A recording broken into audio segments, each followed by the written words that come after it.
Welcome back everyone. Today I'm going to be showing you how I apply spray foam to my mini truck. So stay tuned.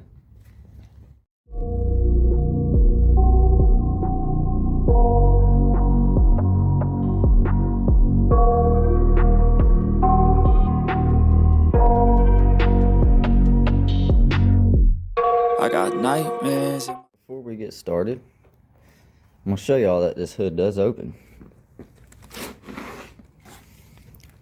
So as you can see, I got a temporary spot for the battery. It is hooked up to the inverter. That's underneath the dash right there. There is the training wheels right there. That's holding the headlights on. You can see the wiring. A lot of this is just temporary. A lot of this is rubberized coating. More than likely I'm gonna end up grinding all that off.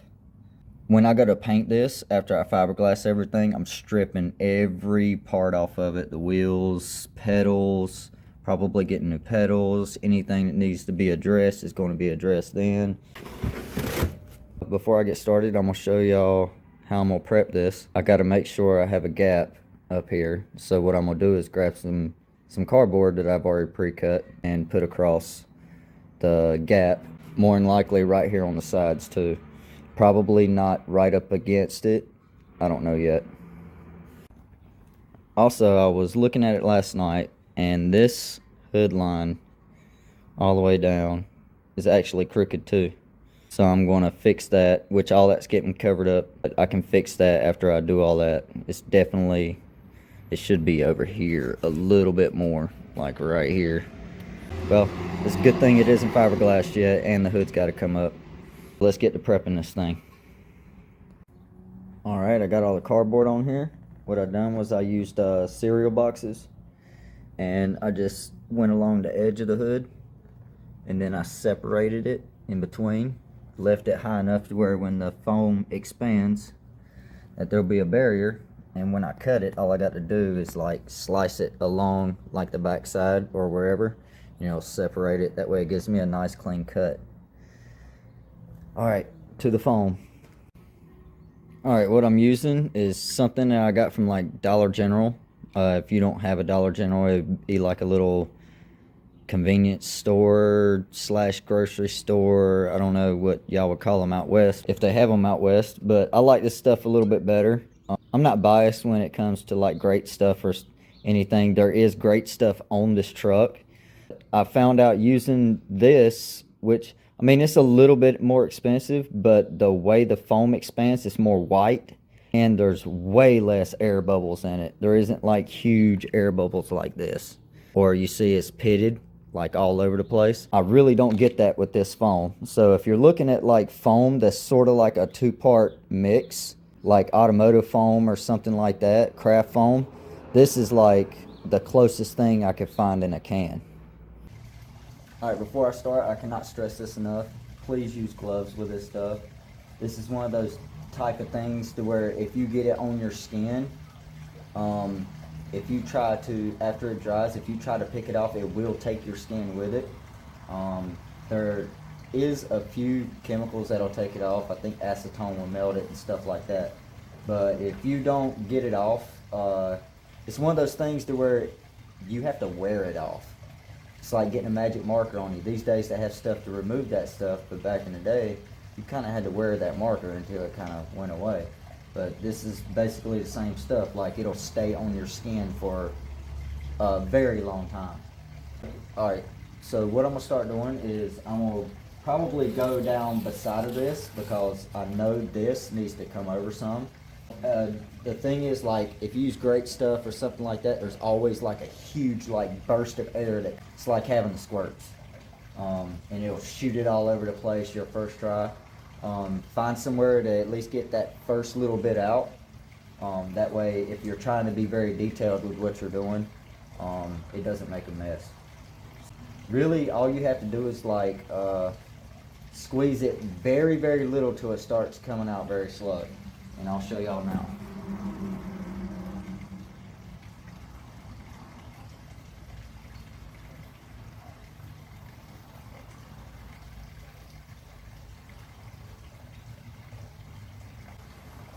I try to keep the pile of foam the same consistency, because what we're going to be doing is going back and forth. And what we do is we just repeat it back and forth. And what I do is I kind of try to push the foam. I keep the straw at the bottom and try to push the foam. Like I'm trying to push it up underneath the other line of foam, really, if you see that right there. Like you can see the other edge of foam move. I try to do that every pass, and I found out that that actually reduces lines in between your foam. Like that right there. That's a perfect example.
Even though I ran out of that first can, I usually don't go straight away with a brand new can.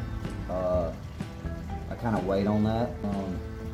But yeah, that's pretty much how I do it.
Alright, so we got it completely covered.